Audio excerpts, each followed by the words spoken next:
pizza. Bahala ka. Okay po. Maaga pa naman. Okay po. Salamat po. Alright, magandang hapon po sa kanilang lahat. Maraming salamat po sa napakalaking pribilehiyo na pinagaloob po ng inyong butihing pastor na ako po ay makatayo sa inyong harapan at muli po maihayag natin ang salita ng Panginoon. And I believe this is my second time to stand before you. And just like what Brother said, I'm your missionary or your representative to the country of Nepal. And tonight, I'm also my wife is with me. I would like to introduce my wife. This is my one and only, Roslyn. And God bless us with two boys. My eldest son, CJ, he is only 4 years old. And our second one there, CL, he is only 3 years old. And we are the first Baptist Filipino missionary going to the country of Nepal. And by God's blessing and provision, we were moving Nepal tomorrow at 8:30 p.m. So bukas na po ang alis namin patungo po sa bansa ng Nepal Monday at 8:30 p.m. at darating po kami sa Nepal ng Tuesday at 2 p.m. naman po ng hapon. So we are so excited of course going there, but meron din pong parang mixed emotion ba? Merong kaba at excited at the same time, and a little bit concerned about the winter season. Because when we get there, it's going to be winter time. And you know, I experienced a little bit of winter when I went there last year for my short survey trip. 2 weeks lang po. Pero hindi pa ganun eh. Nung bumaba ako ng eroplano nung nakaraang taon, that was November, -8 ang temperature. And I don't know this time, it's already, when we arrive there, it's going to be December 17. So I'm not aware about the temperature, but one thing for sure, it's going to be very, very cold. And alam niyo po, church, yung bagahe po namin, I don't know if Miss Gina Caba is aware. Is she here? Hello ma'am, good evening po. Because she is the one helping us with our plane ticket, and yung bagahe po namin 150 kilo, no, for 4 of us. And you know what, ano pong laman ng 150 kilo na bagahe? Lahat po yun, I think mga 90% ng 150 kilo na bagahe namin, mga ukay-ukay po. Jacket, mga jacket, you know, mga panglamig ba? Kasi pagdating po namin doon ay winter na, talaga pong napakamahal ng mga winter clothes po doon sa Nepal. So it was really a blessing na Philippines was being blessed with ukay-ukay. Amen? We thank the Lord for that, because without ukay-ukay, talagang it's gonna be very, very difficult for us. Especially kung kayo po ay fan ng ukay-ukay. Amen? So excited po kami sa aming pong trip bukas at nagpapasalamat po ako sa Panginoon. Kami po ay nasa 21 months ng aming deputation. Nag-start po kami ng February of 2012, and this month nasa 21 months kami ng deputation, sa loob ng almost 2 years na pag-ikot-ikot mula sa Visayas, mula sa Luzon, Visayas, in Mindanao. Nakatapos naman po. At nakita ko po ang napakaraming pagpapala during deputation. At gabi nga po, nung Wednesday, alam niyo po, nung ako po pauwi sa bahay namin nung Wednesday, actually it's not Wednesday, it's already Thursday morning, about 1:30 in the morning when I went home last week from Caloocan, from Pastor Jerry Samson. That was Wednesday when I preached to their church, and then nakauwi ako sa bahay sa Dasmariñas mga 1:30 in the morning. And sabi ko sa sarili ko habang naglalakad-lakad ako papunta sa bahay, sabi ko, Lord, salamat po. Ito na po ang katapusan ng aking nightlife sa deputation. So sinabi ko kay misis ko, nung hindi pa ako nagdi-deputize, wala akong nightlife. Pero nung nasa deputation, may nightlife. At yung nightlife ko po, hindi po yung sa mga yung nightlife ng sanlibutan. Yung nightlife ko po minsan alauna ng madaling araw, nakatayo ka sa baklaran, nag-aabang ka ng bus pauwi, galing ka sa mga churches na binibisitahan. And I'm telling God, wow, for about 2 years, sa wakas, tapos na ang nightlife ko. So I thank God for His blessing and His protection for our deputation na pumapatok po sa loob ng almost 2 years po. At kami po ay 100% ready going to the country of Nepal. And I hope po na kayo po ay patuloy na magpanalangin sa amin. At nagpapasalamat po kami sa church na ito, especially kay Pastor Nable at sa mga member po ng Bethany Baptist Church for helping us in your prayer, in your financial support. We really appreciate your help at kayo po ay magiging napakalaking bahagi doon po sa gawain sa bansa ng Nepal dahil ang church pong ito ay isa sa pinakamalaking support na natatanggap po namin. So maraming salamat po at we are so excited kung ano po ang gagawin ng Panginoon sa amin pagdating sa bansa ng Nepal. And I have a short video presentation before I present the Word of God tonight. No? So I have a short video presentation. Ito po ay kuha ko po nung aking survey trip sa bansa ng Nepal. And by watching my video presentation, magkakaroon po kayo siguro ng kaunting idea kung ano ang mga uri ng tao na ating pong aabutin sa bansa ng Nepal. So please watch this. This is only, I think, 3 minutes video presentation.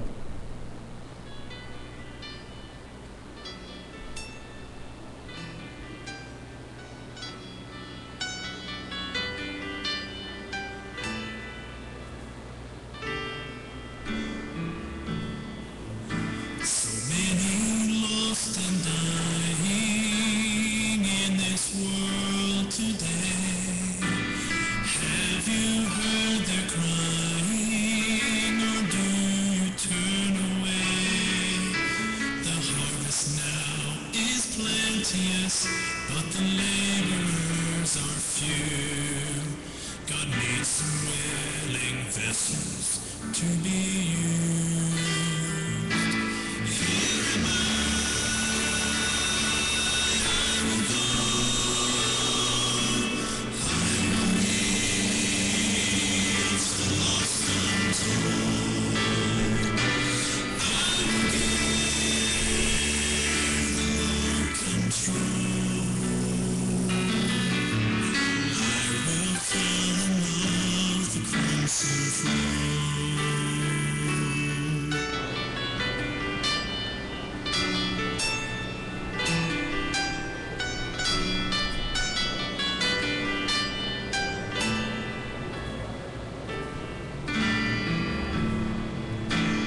Is it too late for hearing? Does Jesus really say?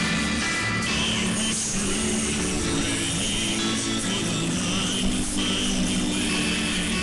Little children are falling into a burning hell. Will anyone hear the calling to go and tell?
That's why we're going we're going there, that's why we're going tomorrow to Nepal, because the Nepali people, they need the gospel of the Lord Jesus Christ.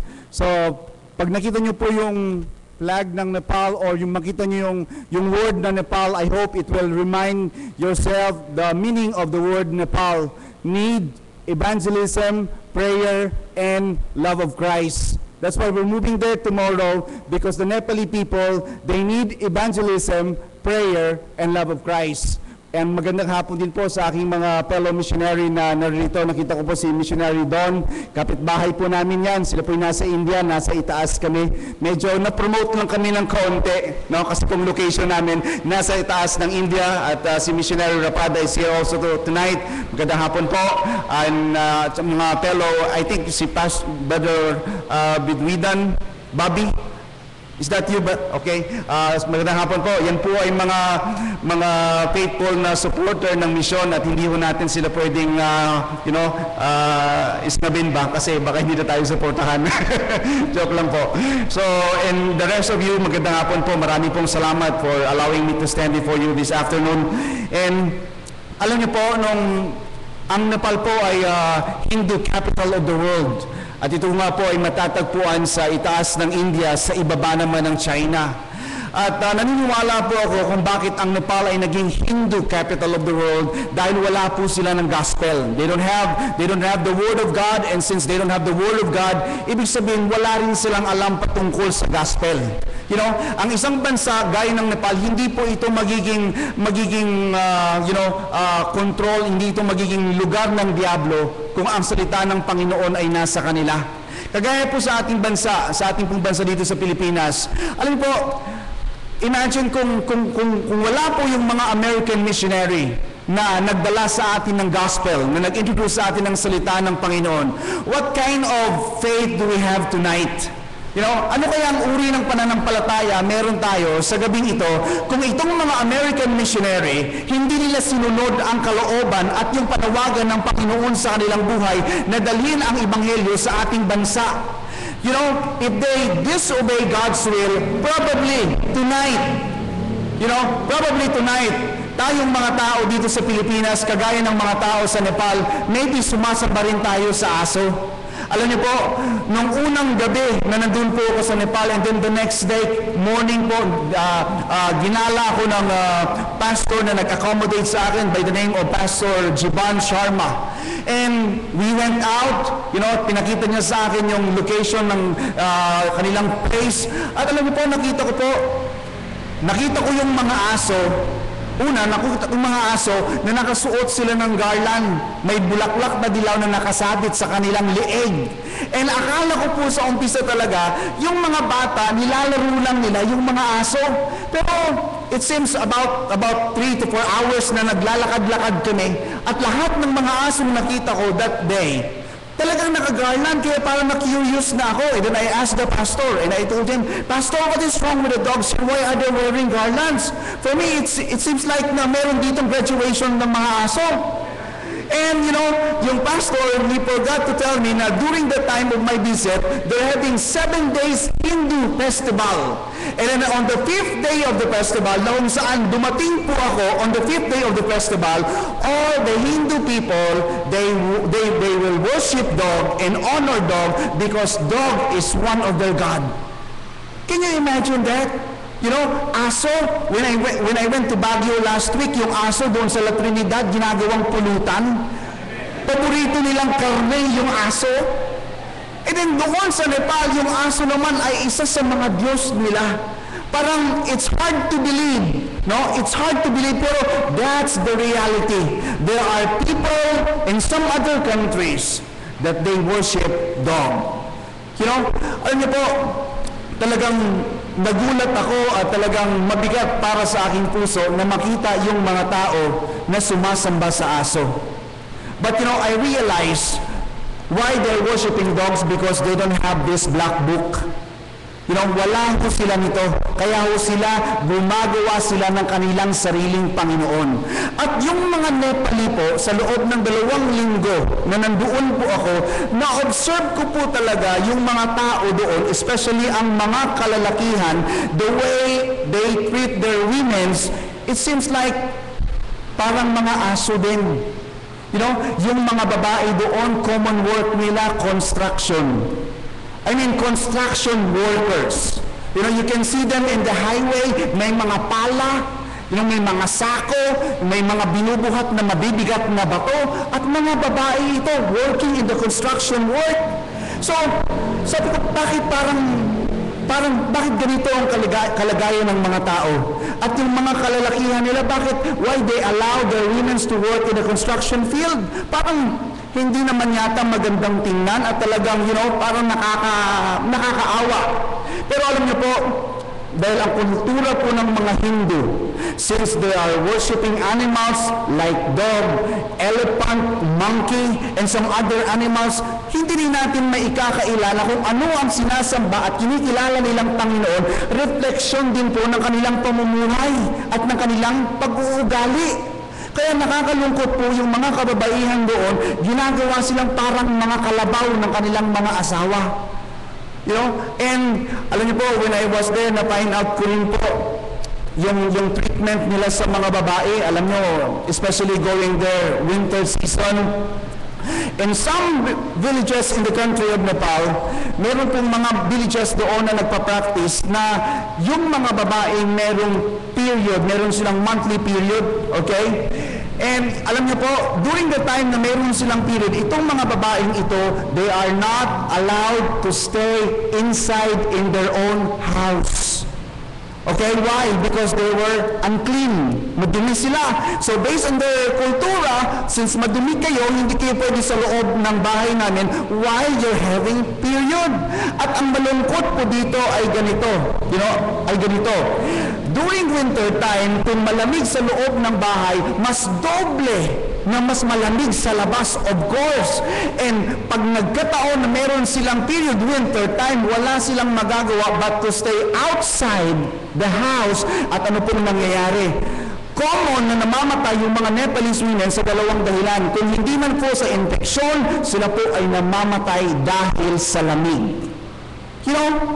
So if you are a Nepalese, if you are a Filipino and ikaw ay, dinala ka doon sa Nepal, maaawa ka talaga doon sa mga babaeng ito dahil sila po ay namamatay sa lamig at sa infeksyon.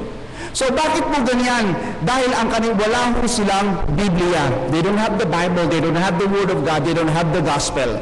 Kaya ito pong mga Nepali people, talaga pong they need to hear the gospel of the Lord Jesus Christ nang sa gayon po ay umiba ang kanilang pag-uugali at lalong-lalo na umiba yung kanilang treatment sa kanilang mga kababaihan. And there's another thing, when I went to Nepal, nakita ko rin po na ang Kathmandu City, the capital city of Nepal, is second to the most polluted city in the world. Alam niyo po ba na ang Mexico City is the #1 polluted city in the world? And ang ikalawa sa Mexico City po, ang ikalawa sa pinakamaduming lugar o syudad sa buong mundo ay matatagpuan sa Nepal, and that's Kathmandu City, the capital city of Nepal.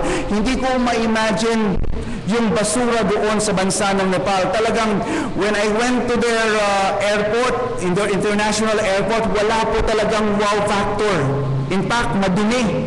And sabi nila na ang Naiya 1 is the worst airport in the world.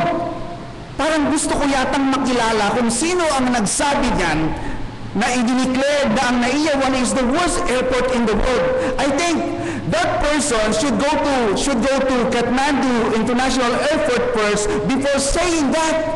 Dahil doon po sa Kathmandu City, sa kanilang airport, sa kanilang international airport, yung kanilang comfort room, wala po talagang comfort.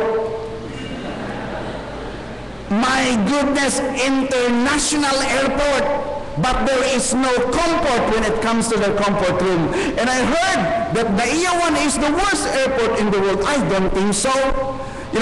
Exaggerated naman masyado yung statement na yan kasi I've been to NAIA 1 also one time. Pero kung sinabi nila na immigration in the Philippines in NAIA 1 is the worst immigration, I agree with that 100%. Dahil naranasan ko talaga yung pambabastos ng mga, just one lang naman, ng isang immigration personnel nung ako po ay pumunta sa bansa ng Nepal last year. Can you imagine from the very beginning, she is so rude talaga mula sa umpisa hanggang sa huli ng aming conversation. Talagang, she is so rude. I cannot imagine that. But sabi niya sa akin, magkano yung sweldo mo? Since that's my first time to travel abroad, talagang I don't know how to react ba. Wala akong idea, but in my heart talagang kinakabahan ako. Sabi niya sa akin, magkano yung sweldo mo? Sabi ko, ma'am, hindi naman po sweldo allowance lang. Magkano? Sabi ko, ma'am, 6,500 po. And then she told me, what? 6,500? Saan ka nagkuha ng 35,000 na round trip ticket mo? Sabi, in my mind, business mo ba bang malaman kung saan ako kumuha ng pamasahe ko? She is so good the whole time. Talagang denied niya ako. Sabi niya sa akin, pumunta ka doon sa desk na yan, ha? Pag in-approve ka nila, i-approve kita. And then when I went to that desk doon, nag-fill up ako ng mga panibagong, yung questionnaire, fill up ko, and then she approved me doon sa kabilang desk. And then bumalik ako sa kanya with my documents being approved with that person. Aba, nagalit sa akin. Sabi niya, hindi mo sinabi sa kanila yung mga sinabi mo sa akin, Sabi ko, ma'am, ano pa talagang problema mo? Sabi mo sa akin kanina, pag in-approve nila ako doon, i-approve mo ako ngayon. Kinakatay mo na naman ako ulit. But you know what? Oh my goodness, this woman by the name of Mrs. De Las Alas, hindi siya kamukha ni Ay. Kung kamukha siya sana ni Ay, okay, pero nakakatakot yung itsura niya and then yung ugali niya.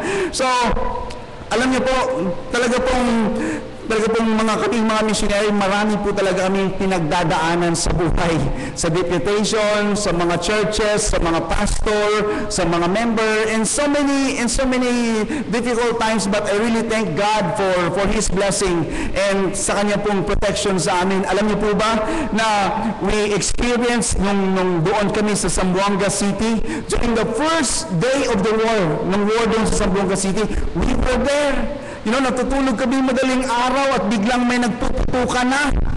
And then, nung palabas na kami ng Zamboanga City, nasa bus kami. And ang nakita mo yung mga military, yung mga tao, wala nang mga school, close na ang school. And talagang kakaiba yung feeling na you are in a place na kung saan they're having war. And ang isa pa doon sa nakakatawa at medyo nakaka-challenge din, na palabas kami ng Zamboanga City going to Pagadian, and then from Pagadian all the way to Lanao del Norte. Marami kaming checkpoint na dinadaanan. And then sa panghuli namin checkpoint, kasi po pag nag-checkpoint sila, pinapababa lahat ng mga male passenger at naiiwan yung mga babae, chine-check ng mga military. At sa ikahuli namin checkpoint, sabi ng anak ko, sabi niya, Daddy, bababa ka na naman? Papilin ka ba nila? Sabi ko, huwag mo sabihin yan! So, talaga pong yung blessing ng Panginoon at protection ng Panginoon during the time na nagbibiyahe po kami hanggang ngayon, tomorrow, and parang hindi ko ma-imagine na 21 months of deputation, tapos na yung nightlife, tapos na yung napakaraming biyahe, at tapos na rin yung pagbibisita sa mga maraming churches. And now, we are moving to the country of Nepal, and our main goal is to bring them the gospel of the Lord Jesus Christ. When we get there, church, we are going to help Pastor Juban Sharma, dahil po mag-conduct po kami magkuha po kami ng student visa, and then while doing the language study, we will be helping Pastor Juban Sharma. Ito po si Pastor Juban Sharma, isa pong national Nepali pastor, and ang church niya po ay Kathmandu Bible Baptist Church, at ito po ay nasa loob na ng 10 taon. And that's really a blessing from the Lord na there's somebody, a national pa, and we're going to help in his ministry while we're doing language study. Our main goal going to Nepal will be staying there for 4 years. Yan po talaga yung goal namin before coming back to our country. So please help us to pray na we can secure a very good visa na makapag-stay po kami ng 4 na taon bago po kami makabalik sa Pilipinas. So please remember the country of Nepal. Please remember the Nepali people. They need your prayer. They need your support. At itong mga taong ito nangangailangan po talaga ng kaligtasan. And there's another thing about Kathmandu City. Alam niyo po ba sa Kathmandu City, sa capital city, there are only 2 American fast food available dahil ang Kathmandu City po or ang Nepal ay isa po sa pinakamahirap na bansa dito po sa Asia. At doon po sa Kathmandu City, 2 American fast food lang po meron. Meron po doon isang KFC at merong isang Pizza Hut. If you go outside the capital, wala na. Kaya kung ikaw ay mahilig mag-McDo, baka hindi mo ma-enjoy ang Nepal. Hindi mo ma-enjoy ang Kathmandu City. But the people there, they really need the gospel of the Lord Jesus Christ. So please turn your Bible tonight in the book of 1 Kings chapter number 17. And let's all stand please as we give respect to the reading of the Word of God. 1 Kings chapter number 16, let's read responsibly. I will read verse number 8 until verse number 16. Let's read responsibly. I will read verse number 8 and then please read verse number 9 of 1 Kings chapter number 17. The Bible says, "And the word of the Lord came unto him, saying,"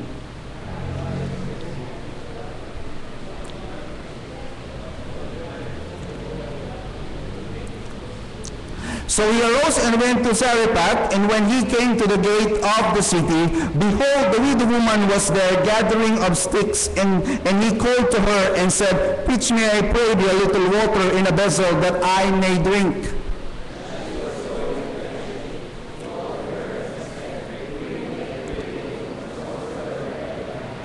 And she said, "As the Lord thy God liveth, I have not a cake, but a handful of meal in a barrel, and a little oil in a cruse. And behold, I am gathering 2 sticks, that I may go in and dress it for me and my son, that we may eat it and die."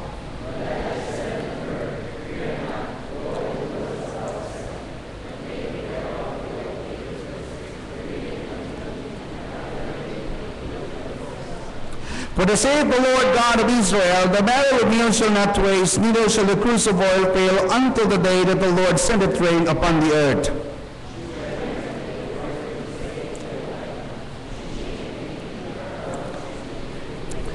And let's read together verse number 16. "And the barrel of meal wasted not, neither did the cruse of oil fail, according to the word of the Lord, which he spake by Elijah." Heavenly Father, we come to you tonight, the Lord, and we ask for your wisdom and for your guidance, Lord, as we listen to your word. I pray, Lord, that you will empower us tonight, and I pray that the Holy Spirit of God will speak to our heart. Thank you so much, Lord, for this opportunity that you allowed us once again, the Lord, to worship you in spirit and in truth. In all these things, we ask and pray in Jesus' name, amen.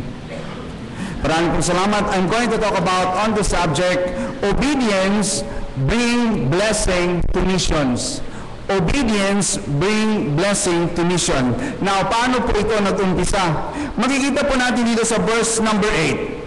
The Bible says in verse number 8, "And the word of the Lord came unto him." So notice this verse. Ito mong verse na ito ay talagang, it will remind us, it will remind us, every believers, every Christian tonight, na without the Lord and His word, we can accomplish nothing and expect no blessing. So napakahalaga po talaga na we obey God.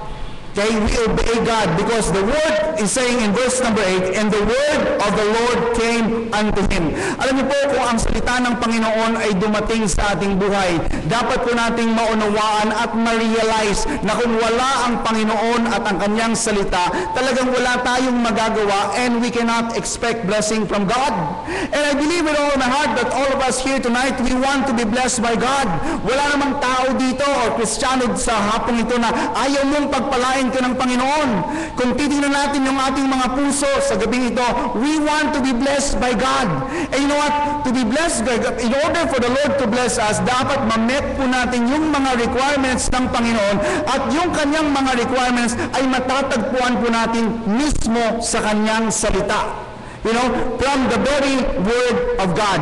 Now, the first thing that we can see, our first point tonight, the scriptural formula of blessing. I'm going to talk about, mga formula, no? Mga formula, I'm not very good in math, but, mga formula, talagang kailangan yan to solve problems like that. But tonight, I'm going to give you 3 formula for us to be blessed by God. So obedience bring blessing to mission. So let's remind you once again that the heartbeat of God is mission. If not for mission, you and I will not be here tonight. If not for mission, there will be no 60th anniversary, church anniversary ng Bethany Makati. So if not for mission, these very good and nice facilities that you have will not be here tonight. If not for mission, for sure you will not be here tonight. Probably dun ka sa Mall of Asia or in some other place if not for mission. But we thank God that there is mission. And dahil sa mission, tayo po ay nakakilala sa Panginoon. Dahil sa mission, meron po tayong lugar sa langit. Dahil sa mission, may lugar na may lugar na kung saan ginagawa ang Panginoon para sa atin. So talaga pong napakalaking pagpapala ang mission sa buhay natin. Dahil kung walang mission, alright, kung wala mission, ano kayang uri ng pananampalataya meron tayo? Ano kayang mga ginagawa natin sa buhay? So para tayong mga taong walang direksyon, taong walang Panginoon. One time I met in Cagayan City, ako po'y nasa gitna ng daan, naghihintay ng traffic, and ako tayo-tayo ako, and then mamaya paglingon ko, merong foreigner sa likuran ko. And siguro mga 2 minutes na nakatayo kami, and then sabi ko, "Hi, where you from?" And he told me na he's from New Zealand, and he was an engineer. Okay, nagtawid kami papunta sa isang mall, nag-usap-usap kami ng konti, and then I find out from him na siya ay engineer, and I shared to him the gospel of the Lord Jesus Christ. And you know what he told me? I don't believe on God. There is no God. Imagine mo, you are a professional engineer, and yet hindi mo alam kung sino ang Diyos. And another thing, hindi siya naniniwala na may Panginoon. So itong mga uri ng taong ito, sila po ay yung mga taong inaabot ng misyon. That's why may misyon, dahil may mga tao na hindi kilala ang Panginoon bilang kanilang tagapagligtas at Diyos ng kanilang buhay. Kaya napakahalaga na tayong mga mananampalatayang alam ang misyon, we should do our best, our responsibility na ipakalat ang gospel ng Panginoong Jesucristo. Kaya nga po ang huling habilin ng Panginoon before His ascension, di po ba sabi niya, "Go ye into all the world and preach the gospel to every creature"? So can you imagine that? Yun pong mga huling salita ng Panginoon bago siya bumalik sa langit, bago siya bumalik sa kanyang Ama sa langit. Why? Dahil ang Panginoon alam niya na ang bunga ng misyon ay ang mga kaluluwang maliligtas. Kung mayroong magpapadala at kung mayroong maghahayo. Kaya nga po makikita po natin dito, the scriptural formula of blessing. So the scriptural formula of blessing is the Bible. So just like what I said earlier, all of us, we want to be blessed by God. But of course, we must realize na ang totoong pagpapala po talaga ng Panginoon ay ang kanyang salita. Can you imagine tonight, church, that in your hand you have the very word of God? The book that we have tonight is the Word of God. This is not the word of Barack Obama. This is not the word of President Aquino or her sister Chris Aquino. But this is the very Word of God. And the Word of God is in our hand. Nasa kamay mo. Can you imagine what a privilege you have tonight na ikaw ay isang taong niligtas ng Panginoon mula sa iyong kasalanan. At ngayon, you are blessed by God. Why? Because you have the Word of God. You know, you have the Word of God. Napakaraming mga tao, they are very intellectual, mga matatalino, they're professional, they have money, they have power, and many of them miserable. You know, miserable. Why? Because they don't have the Word of God. You know, they don't have the Word of God. Kung nagda-drive ka man ng isa sa pinaka-best na sports car, and yet you don't have the Word of God, anong mangyayari sa buhay mo? You know, nakatira ka man sa napakagandang mansyon, napakagandang condominium, and you don't have the Word of God, what will happen to your life? You know, what will happen? Walang mangyayari. You're going to be miserable. Kaya nga po tayong mga mananampalataya, this verse number 8 in 1 Kings chapter number 17 saying, "And the word of the Lord came unto him." Let's remind ourselves that without the word and the Lord, we can do nothing and expect no blessing. And you know what? Real blessing. Alam niyo po, sa sanlibutan ito, we can get blessing from the world. But at the end of the day, yung mga blessing na makukuha natin sa sanlibutan ito, talagang may kasama yan or may kakambalyang kalungkutan. You know, may kakambalyang misery sa buhay, may kakambalyang pagsisisi. But the real blessing, ang real blessing po, ito po ay nanggagaling sa salita ng Panginoon. Kagaya po ng nangyari sa amin doon sa church long time ago, I think about 3 years ago, na meron kaming member na nanalo. I shared it to you before also when I went here last year. No, meron kaming member na nanalo sa Lotto, 27 million. You know, 27 million. Imagine mo, pag narinig mo yung 27 million na yan, iisipin mo yung tithes na yan, that's 2.7 million. Member ng isang Baptist church, nanalo sa Lotto, tumayan ng Lotto. And parang, you know, parang everybody think, wow, what a blessing. Siguro blessing ngayon kung ginamit sa tamang paraan. But of course, in the first place, hindi naman tama yung umpisa eh. You know? So there is a big question mark already. But look at what happened. Less than 1 year nung sila po nanalo sa Lotto, nagkahiwalay sila ng kanyang asawa. You know?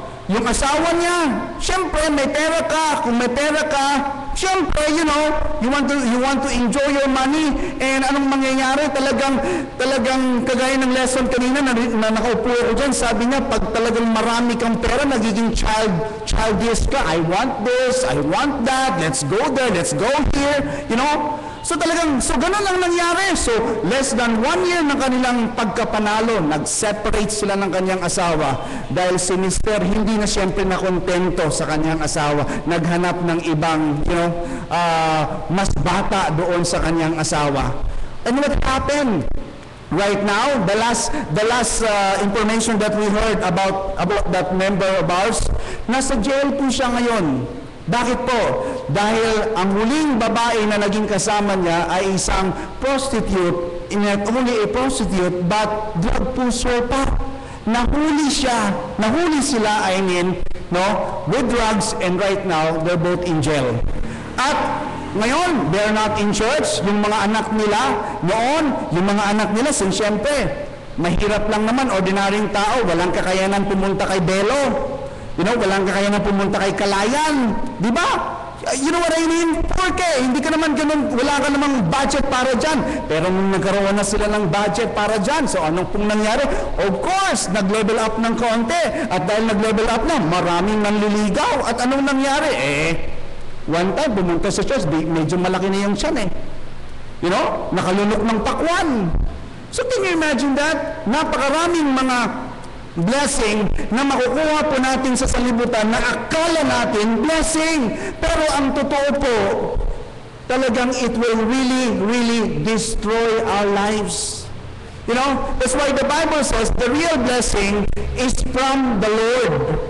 You know, it's from the Lord. The real blessing is from the Lord and from His Word. Because if we love the Lord and we love His Word, talagang we will hear the instruction from the Bible. At itong mga instruction na ito po ang siyang magiging napakatinding blessing sa buhay natin.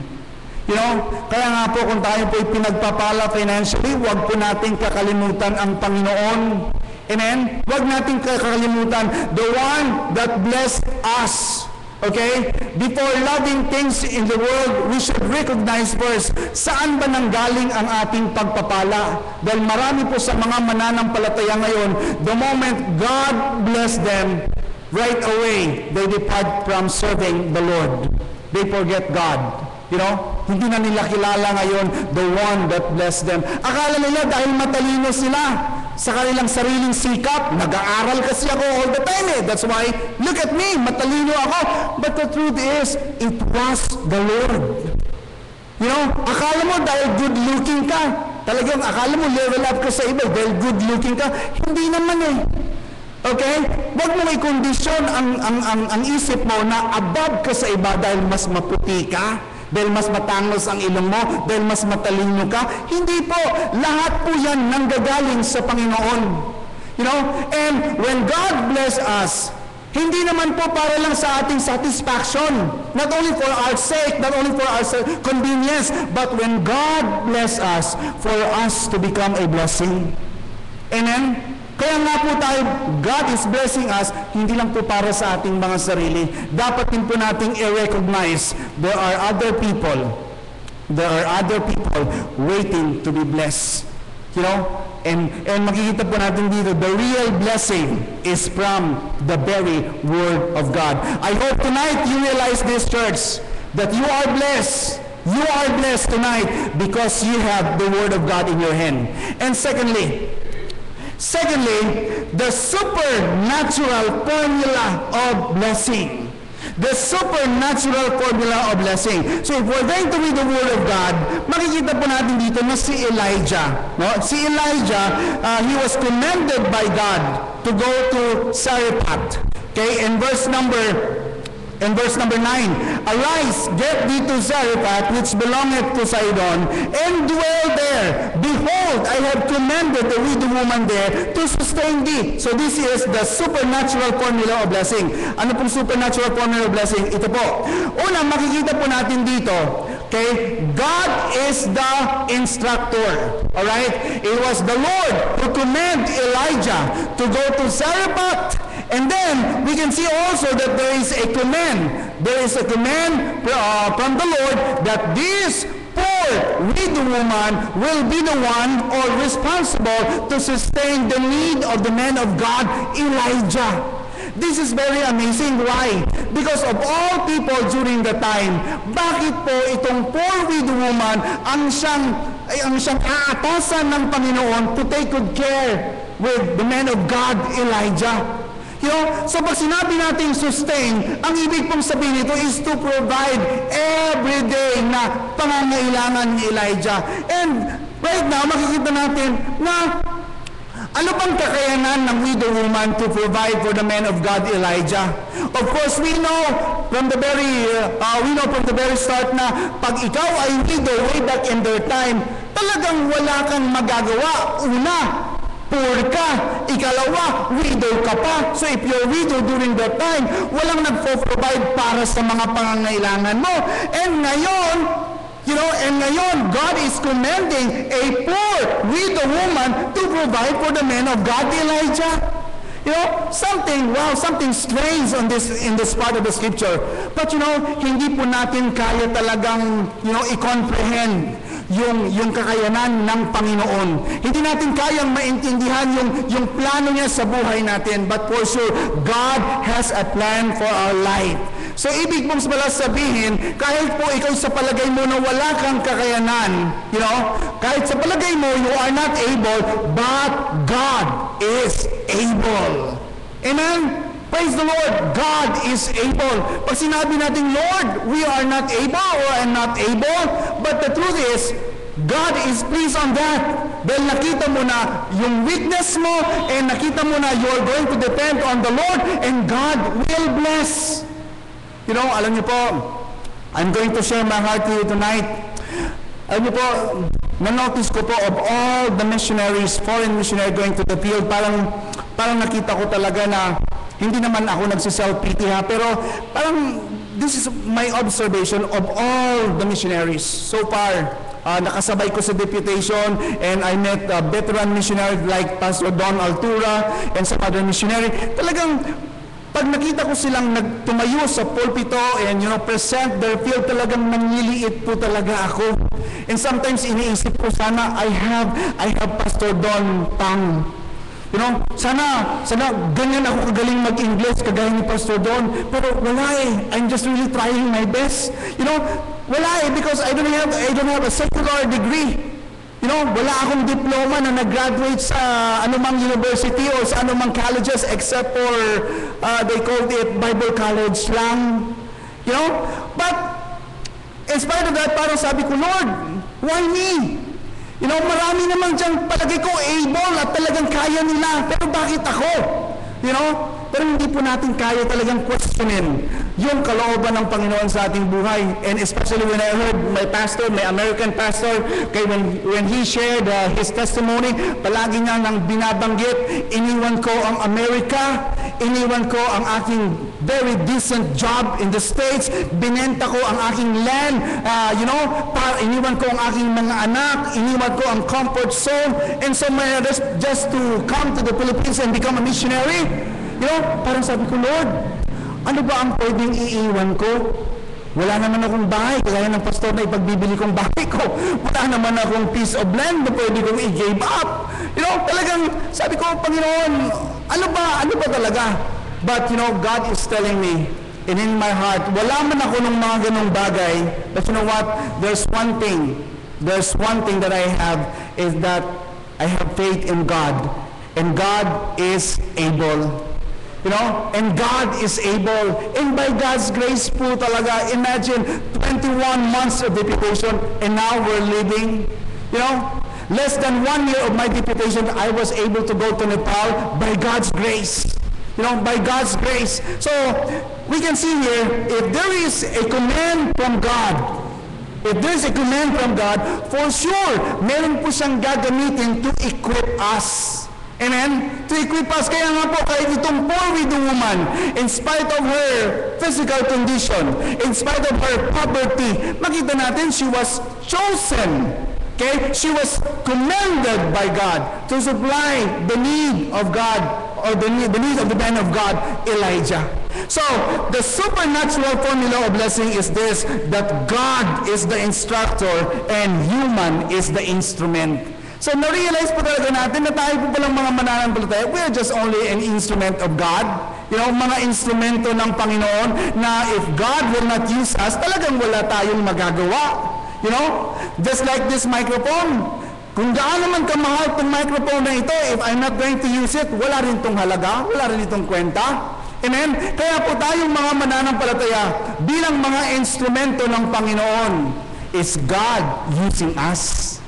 Amen? It's God's using us. If God bless you, it's God using you. So tayo po yung mga mananampalatayang dapat ginagamit ng Panginoon. Because that's the main reason why He bless us, para tayo po ay Kanyang pakinabangan. Para po tayo pakinabangan. So this poor widow woman was used by God. Alright? Was used by God. Why? Because the Lord wants to bless this poor widow woman. Nais niyang pagpalain. The Lord wants to bless us. That's why nais niyang gamitin ang buhay natin para po tayo pagpalain ng Panginoon. So the scriptural formula of blessing, the Bible. Secondly, the supernatural formula of blessing. God is the instructor and human is the instrument. And thirdly, the simple formula of blessing. Now, we can see it from the Word of God in verse number 10,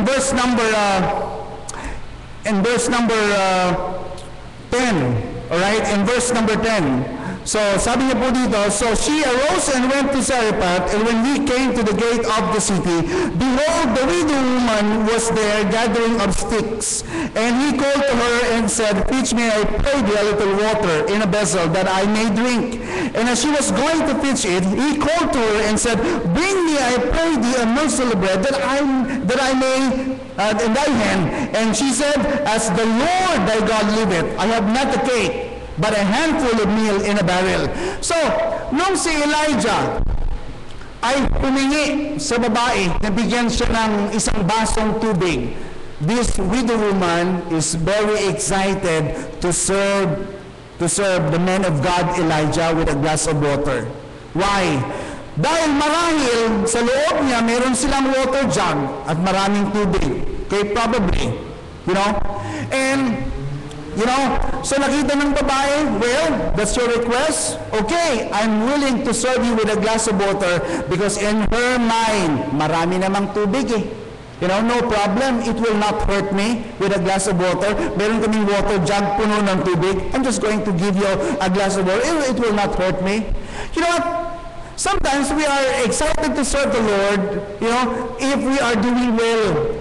Sometimes it's nice to help other people if we are financially stable. Diba? Sometimes talagang nakakatuwang maging blessing ka if you know na talagang you are able and you have reservation.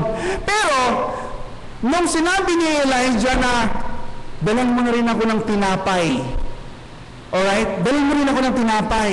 Medyo makapal si Elijah, pero, talagang that's a command from God eh. Kaya nga pag missionary ka at hindi ka makapal, talaga wala kang support.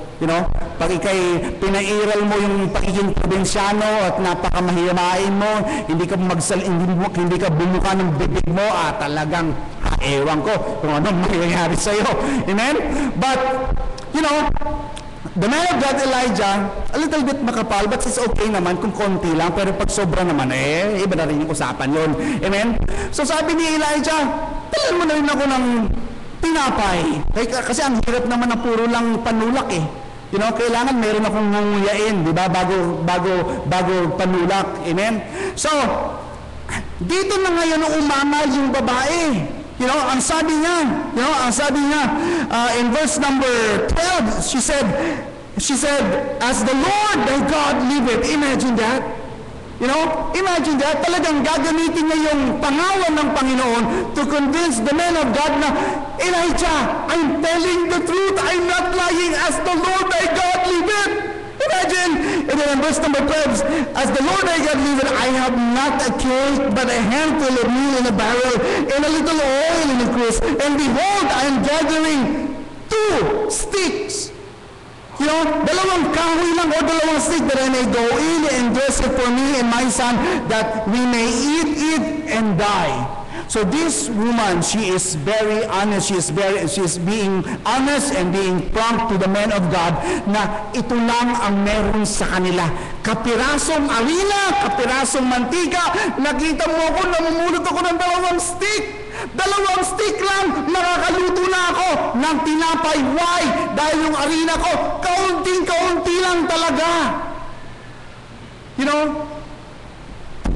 Kaunti lang. Wala akong reservation. Wala akong extra. Can you imagine that? But you know what? Sabi ng widow woman, this is our last meal. Okay? Huling hapunan o huling pagkain. Hindi kagaya sa atin sa Pilipinas, when we go to McDonald's, sasabihin ng babae sa'yo, ng cashier, sasabihin niya, or ng teller, sabihin niya, sir, you want a happy meal? But this meal that the woman has, this is a last meal in a sad meal. This is not a happy meal. Realize that? Ito lang meron sa kanya eh. Konting harina, konting mantika, 2 stick, enough na. Makakaluto na siya ng tinapay para sa kanya at para sa kanyang anak. Sad meal. It's not a happy meal. Last meal. And here comes the man of God, Elijah.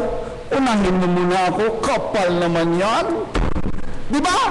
Kung pailalin lang po at kung magiging logic lang, talagang sabihin natin, kapal naman ni Elijah.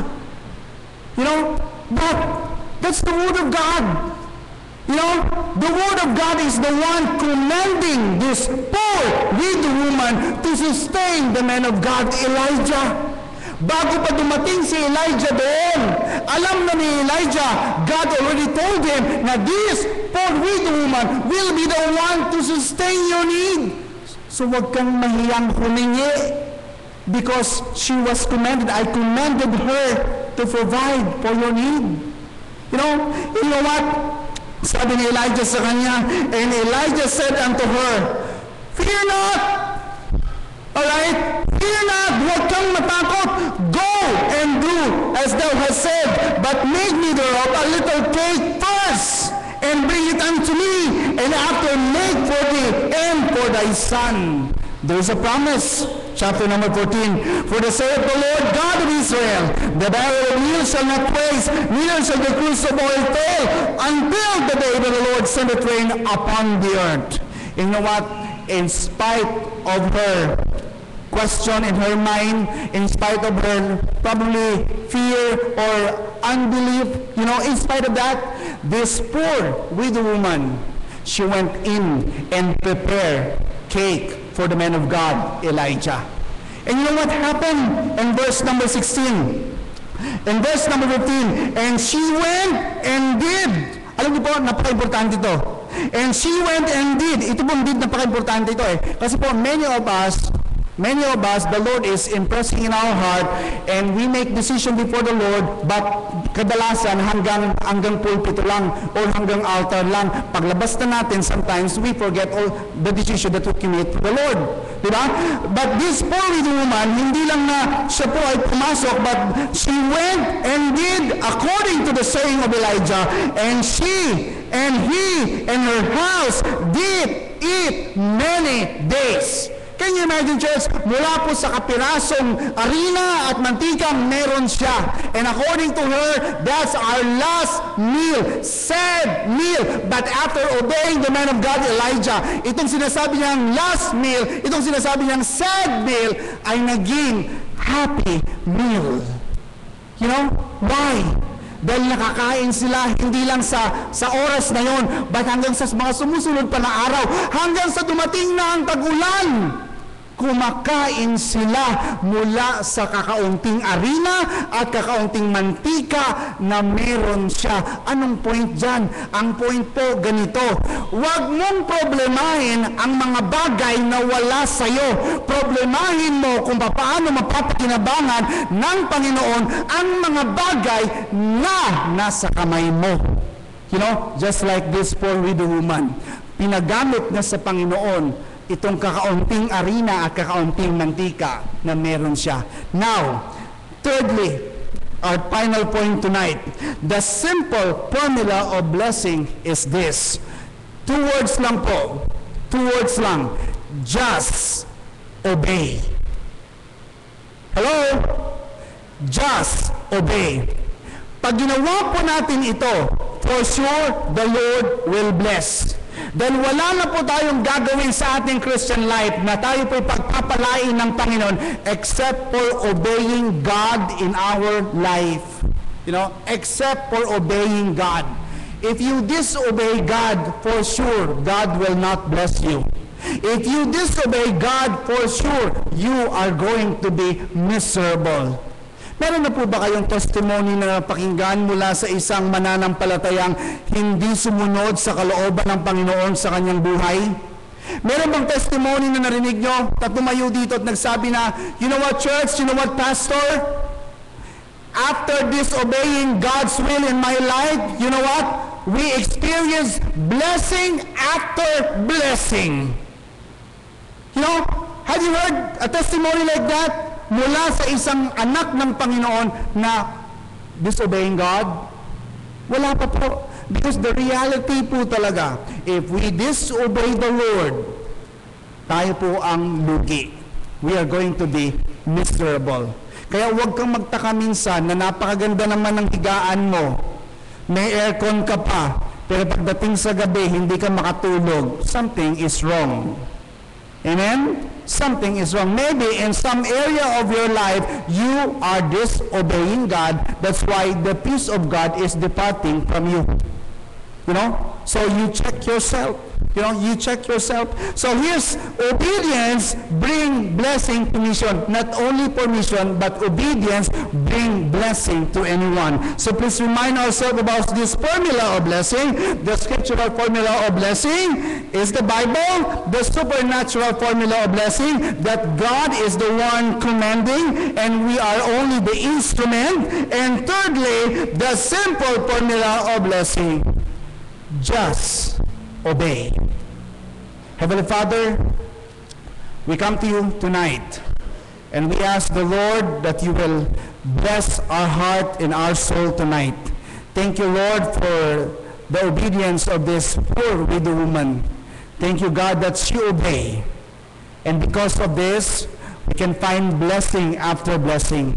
The Lord, I pray that you will speak to our heart tonight. And I ask everyone to please stand with me.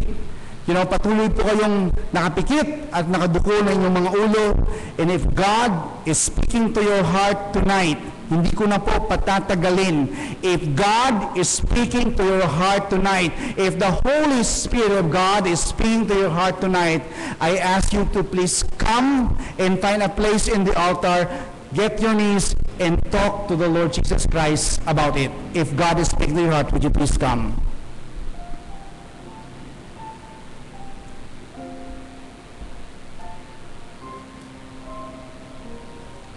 If God is speaking to your heart, would you please come? God bless you as you come.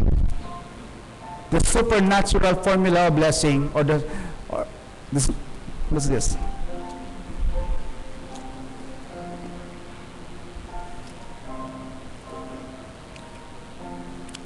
If we want to be blessed by God, wala pong ibang paraan aside from obeying the Lord Jesus Christ in our heart.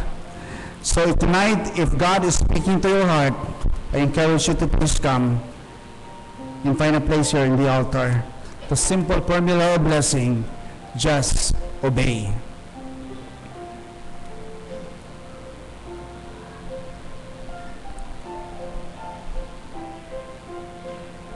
And maybe tonight, meron po tayong mga first-time visitors na hindi po nakakilala sa Panginoon bilang kanilang tagapagligtas. But tonight, you want to receive Jesus as your Savior and Lord of your life, pakitaas lang po ng kanang kamay.